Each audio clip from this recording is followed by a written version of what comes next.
Okay, welcome back. This is the second video in this series. So the first thing to do will be to get rid of all this rubbish out the back of the van. Most of these panels aren't even from this van. This wing here is no idea what that's from. Obviously that front bumper is one I bought ready to put on the front of this van. The rest of it I think is pretty much rubbish. Metal will go out to the scrap man and the plastics will have to go to the tip. So I'll stick you on time lapse and get this done, and then we'll move on to stripping down the front end. Okay, see you in a bit.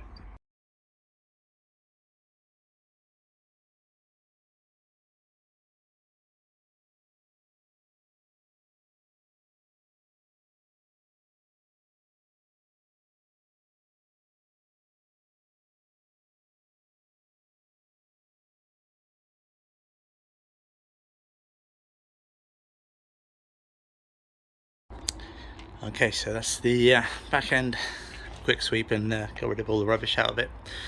Get a better idea of the actual space now. I'll say compared to previous vans, the T4 and the T5, there's an awful lot more room. The big advantage for us is we want a permanent bed rather than a day bed that you've got to put up and down. Because when you're away for a few weeks, that does get a bit boring after a while, putting it up and down, but having a permanent bed, much easier. And just generally being able to stand up in the van makes life a lot easier. So, pile of rubbish there, but this all needs cleaning up and digging out anyway. The flooring will have to come up, and we'll give it a good scrub. So I'll just leave that for now. Hopefully somebody will pick up this bed soon, and we can get rid of the bulkhead. But at the moment there's no point taking it out until it's ready to go. So the next job then will be to strip down the front end and assess the actual damage. Bring it back when we make a start on that.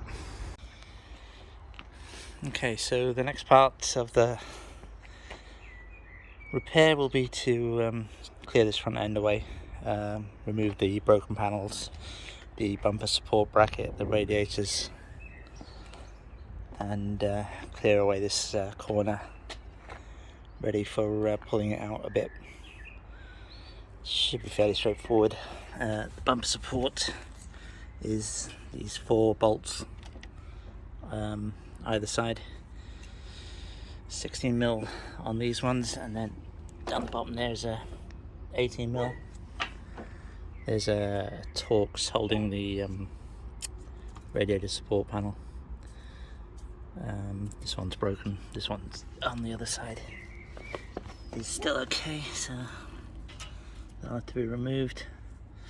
And then this bumper support panel will come off. This should allow us access to take the radiators out. Probably take this headlight off as well, just to, well, it'll have to come off anyway because it's bolted to the support panel.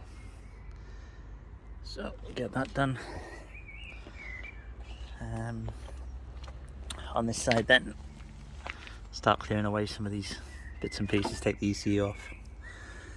The horns will come out with this, move the wiring out of the way, and then make a start on straightening out these panels. They're not going to be straightened out completely, but I just want to pull them straight. It'll make it easier to line up new ones and make it easier to get those off to get to the spot welds. My little helper here. Luna.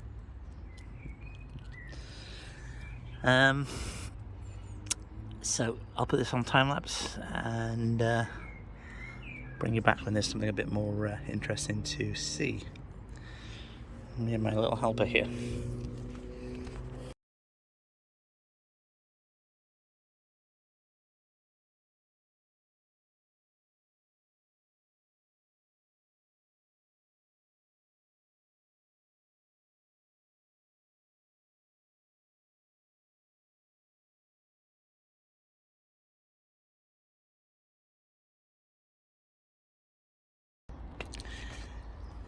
Okay, so that's most of the damaged panels off the front.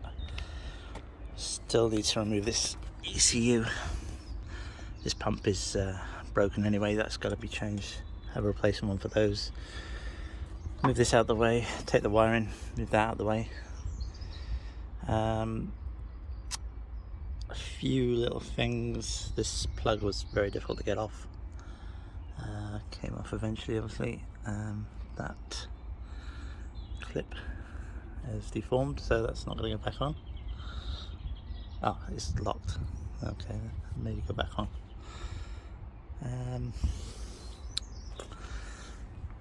Few bits and pieces. So the radiator is actually a Torx underneath it there, and on the sides there's actually two of those little torque mounts. One there, there should be another one here,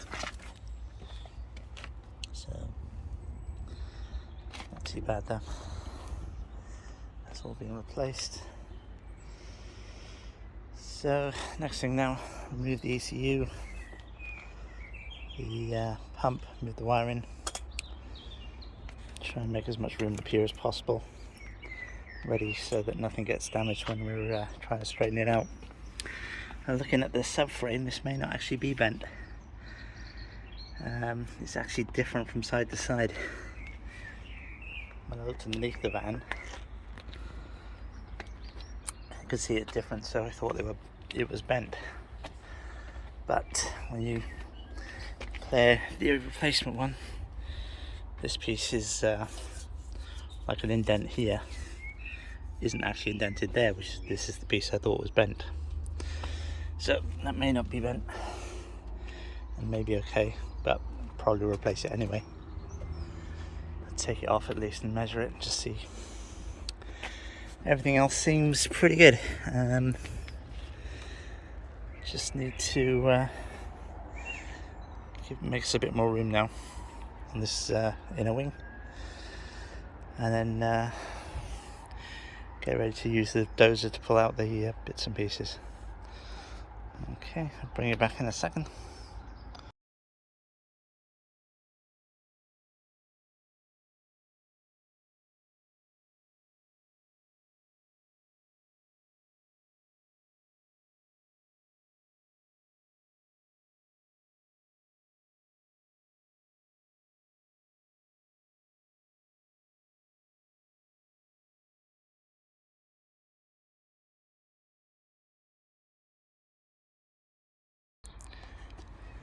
Okay, so that's most of the wiring out of the way, as much as we need anyway. So the pieces that were on here is these multiple earths. So these were bolted onto the inner wing here and up there, and then that 10mm nut there was holding the relay in place. Once they're undone, basically gives us the access to the inner wing. Everything else, there's a split just there where it's come away, but when I pull this out, that should come back together, reseal it. So the damaged parts, well, you can see where this is torn off that inner wing there, and the spot welds underneath it. So let's just peel that back out of the way. So we'll pull this out, put a clamp on it and pull it out. Then you've got this box section piece here that follows down the inner wing. So again, pull this out and help straighten some of this out. And then the inner wing itself, we'll pull this out, help straighten it out, and then cut them up and weld the new ones back in. Not too bad, not badly damaged. Again, missed the chassis leg. It's a bit of marking and bits and pieces, but it's completely straight. So I'll probably remove this wheel now. That'll give us a bit more access up underneath the arch, and get the sill clamps on, ready for the port press to pull it out. Try and cover up all this wiring, especially the ECU ones, but I'm not expecting any rain, so hopefully it won't be a problem. Just try and make sure there's no pressure on any of the wires being pulled. So next bit now, just check it up, get the wheel off, and go from there.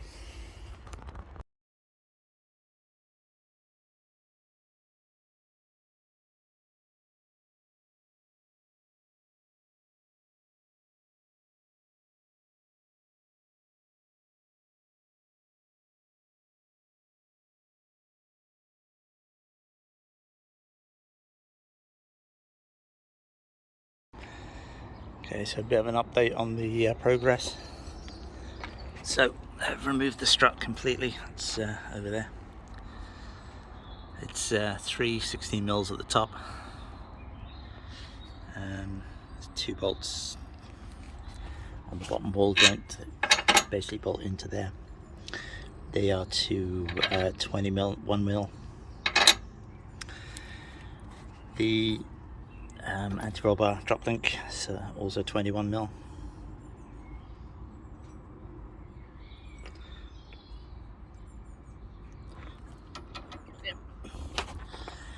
And the steering rack is also 21mm. So everything pretty much 21mm except for the 3 top ones. Remove the caliper off the strut. That was 2 24mm bolts. And get on to removing this arm. So the 2 bolts holding the arm on, both 24mm heads. The front one here is off, it's loose. The nut's off. So just got to get the actual bolt out. Started doing this back one. The started off okay, but it's got really tight as it's coming off. So either the bolt is damaged or it's cross-threading somehow. So I'm going to tighten it back up, have a look at the threads, maybe clean them up, and then hopefully it'll undo, put a bit of lubricant on there, and once that's done, the arm should come off. Like I said, I'll probably end up changing this subframe anyway. It's not actually, the engine's not sat on it, which is nice. The steering rack will have to come off, and the wiring bits and pieces, but the engine has its own separate cross member, so I can drop that down probably after I've done the repair, before I take it back down off the axle stands, and drop that back down. At the moment just want to concentrate on getting these panels off. So I'll get this arm off, struggle on with this for a bit, and carry on then. Hopefully once that's off, this should be out of the way anyway, and then we'll be able to use the beam up against the bar there. Okay, I'll bring it back in a bit. Thank you.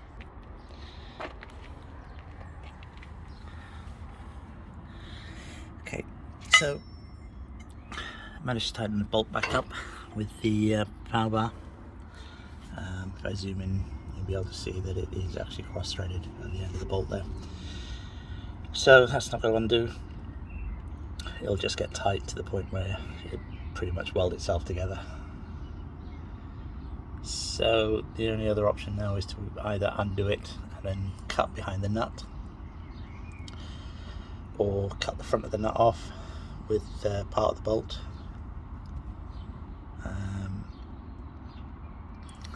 But either way, the bolt's knackered now, so that needs to be cut and moved.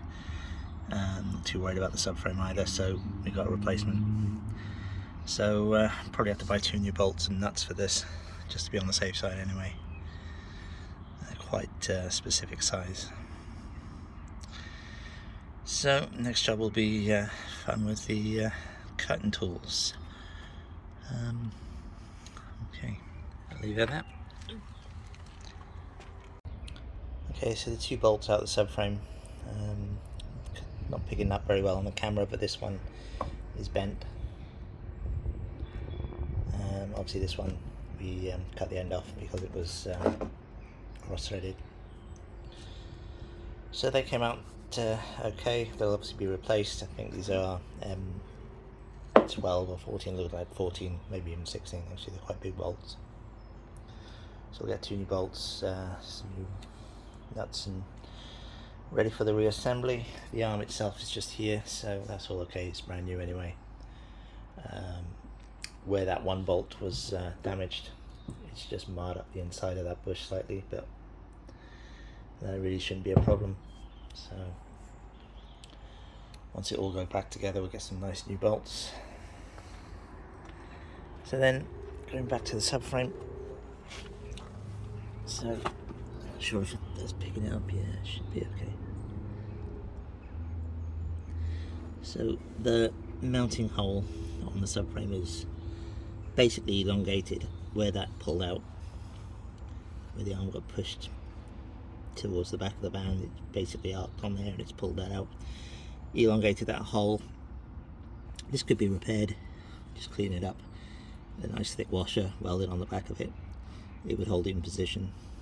You could even fill the front with a bit of weld if need be, but it's not worth doing. I have a replacement subframe ready to go, so it makes sense just to replace it. The subframe itself is a separate piece under the van. The engine is on a separate subframe, and this subframe it just holds the suspension and the steering rack. So all I have to do is actually undo the steering rack, take the wiring out, and then drop that subframe down and replace it. So that's quite handy. So the next thing now is this inner wing. So the panel here is bent. It's got like a slight arc on it. You can see where it's just about pulled away from the seam here.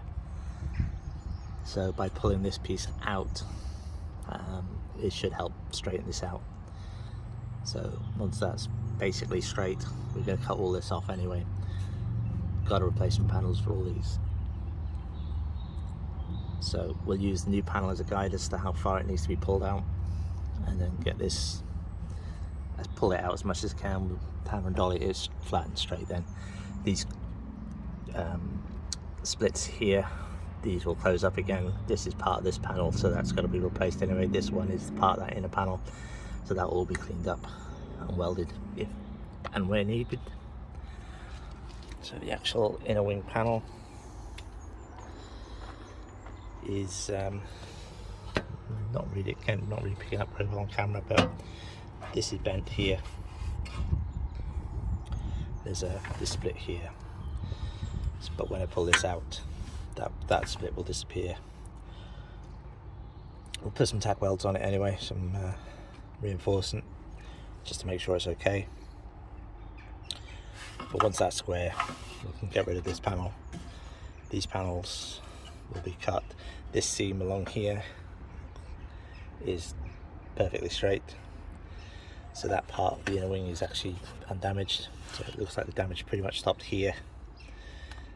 It's pushed this, just pressure has pushed that, so that should pull out quite easily, and this will all be replaced anyway. So the next job then will be to put it on the dozer and start pulling it out. So I'll bring it back when we get it on there and show you a bit of that. Certainly not an expert at doing this, but I have done a couple in the past, and let's say once the panel is square, the rest of it will be cut off, so it doesn't really matter. So bring it back in a minute.